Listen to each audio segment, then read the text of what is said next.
I'm guessing that there will be a large number of reviews like this where a really well-made horror movie will have come out months ago, but due to me being lazy, I'm only now getting to it, and I had no plans on reviewing this, yet like my stop motion review, I enjoyed the movie so much that now that I have a platform, I might as well give my thoughts on it. Welcome to Sandwich Reviews. I'm the Talking Sentient Sandwich, and Sting may not have been perfect, but it was way better than I expected, and I'd already anticipated I'd enjoy the movie quite a lot. There's the arachnophobia that the film taps into, but what made the movie work were the characters that I grew to care for over the course of the movie. Early on, we get a look at every member of the apartment building that the whole movie is set in, which isn't a lot of people, but that just made the community that much more tight-knit, which I really appreciated because I could easily understand the dynamics between each and every one of them, and loved seeing those character dynamics being pushed, whether that be from a giant venomous spider or their own emotional shortcomings. And that wasn't just from the character's emotional struggle, though that was good. It was showing the audience a couple snapshots of this family being nice to each other and having healthy relationships, which barely took any time, but that made the whole thing work.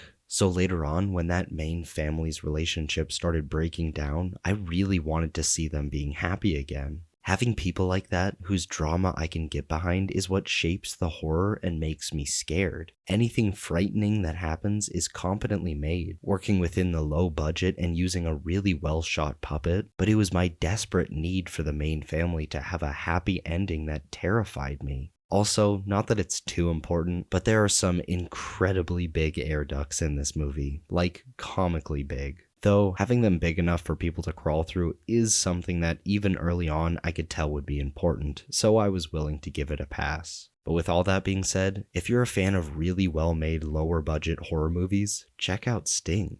Now, it's time to get into some spoilers, because I have to talk about how towards the end of the second act, I started to become incredibly annoyed by the main character. It really reminded me of Boy's Journey in 2018's God of War game. Even though their arcs barely intersect, if at all, it was just the way I disagreed with a lot of the things that these young characters were doing, which is probably a good sign that the writers are doing their job well, because I know I made plenty of stupid mistakes when I was a teen. Though I can't help but think some aspects could have been changed. I mean, the main character wasn't denying that her spider was the monster killing everyone. It was just that she could have and should have connected the dots much sooner. But she eventually does, and her going down into the air ducts to save her family felt very Aliens, and I loved every second of it. Though it was convenient that they would find the mom and baby in the trash compactor, the same convenient place where they were going to make their final stand anyway. But like the air ducts before, I was willing to give it a pass because I was having fun.